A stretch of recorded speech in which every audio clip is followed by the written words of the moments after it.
വായോ വായോ എല്ലാവരും ഓടി വായോ, നല്ല അടിപൊളി കിടക്കാച്ചി ബീഫ് റോസ്റ്റിൻ്റെ റെസിപ്പി ആയാലോ ഇന്ന്. Trust me guys, you love it. ഒറ്റ പ്രാവശ്യം നിങ്ങൾ ഈ റെസിപ്പി ഉണ്ടാക്കിയോ പിന്നെ നിങ്ങളായിരിക്കും സ്റ്റാർ ഓഫ് ദ ഡേ. നമുക്കപ്പോൾ ഇൻഗ്രീഡിയൻസിലേക്ക് പോയാലോ. അപ്പം ഞാൻ ഈ കാണിച്ചിരിക്കുന്നത് 1/2 കിലോ ബീഫിൻ്റെ റെസിപ്പിയാണ് കേട്ടോ. 2 സവാള, മീഡിയം സൈസ് സവാള, ഒരു പഴുത്ത തക്കാളി നല്ലവണ്ണം കട്ട് ചെയ്ത് വെക്കുക. എന്നിട്ട് കുറച്ച് ചെറിയ ഉള്ളി, ഇഞ്ചി, വെളുത്തുള്ളി, പച്ചമുളക്, 2 പച്ചമുളകാണ് ഞാൻ എടുത്തത്.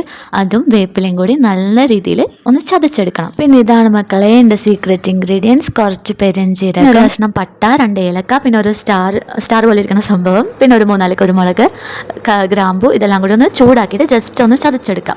ചതച്ചെല്ലാം ഒന്ന് അധികം പൊടിയാക്കണ്ട, ഒന്ന് കല്ലിൽ വെച്ചൊന്ന് ചതച്ചെടുത്താൽ മതിയേ. അതൊരു സൈഡിലേക്ക് മാറ്റി വെച്ചിട്ട് നമ്മൾ ബീഫിലേക്ക് അരിഞ്ഞു വെച്ച സംഭവങ്ങളും ചതച്ച സംഭവങ്ങളും ഇട്ട് 1 ടീസ്പൂൺ മഞ്ഞൾപ്പൊടി, 2 ടീസ്പൂൺ മുളക് പൊടി, പിന്നെ 1 ടേബിൾ സ്പൂൺ 1.5 ടേബിൾ സ്പൂൺ മല്ലിപ്പൊടി, ചിക്കൻ മസാല, ഗരം മസാല എല്ലാം കൂടി ഇട്ട് വെളിച്ചെണ്ണ ഒഴിച്ച് വേപ്പിലയും കൂടി ഇട്ട് നിരട്ടി നല്ല രീതിയിൽ കുഴച്ചെടുത്ത് നമ്മൾ പൊടിച്ച് ചതച്ചെടുത്ത ആ ഇൻഗ്രീഡിയൻറ്റും കൂടി ആ മസാല കൂട്ടും കൂടി ഇട്ട് ഒന്നൊരു 5-6 8 വിസിലിട്ടോ, ബീഫ് വേവണ വരെ എടുത്താൽ എൻ്റെ പൊന്നോ ഇതിൻ്റെ മണം തന്നെ മതി വയറും മനസ്സും നിറയാനായിട്ട്. നിങ്ങൾ കുഴക്കുന്ന സമയത്ത് മല്ലിയിലയും കൂടി ആഡ് ചെയ്യണം. എൻ്റെ കയ്യിൽ ഇല്ലാത്തതുകൊണ്ട് ഞാൻ ആയിട്ടില്ല കേട്ടോ. ഒറ്റൊരു പ്രാവശ്യം നിങ്ങൾ ഇങ്ങനെ ഒരു ബീഫ് റോസ്റ്റ് ഉണ്ടാക്കിയാൽ പിന്നെ നിങ്ങളായിരിക്കും അവിടുത്തെ സ്റ്റാർ. എന്തായാലും ട്രൈ ആക്കി നോക്കിക്കോ, ഒടുക്കത്തെ ടേസ്റ്റാണ്. Okay bye.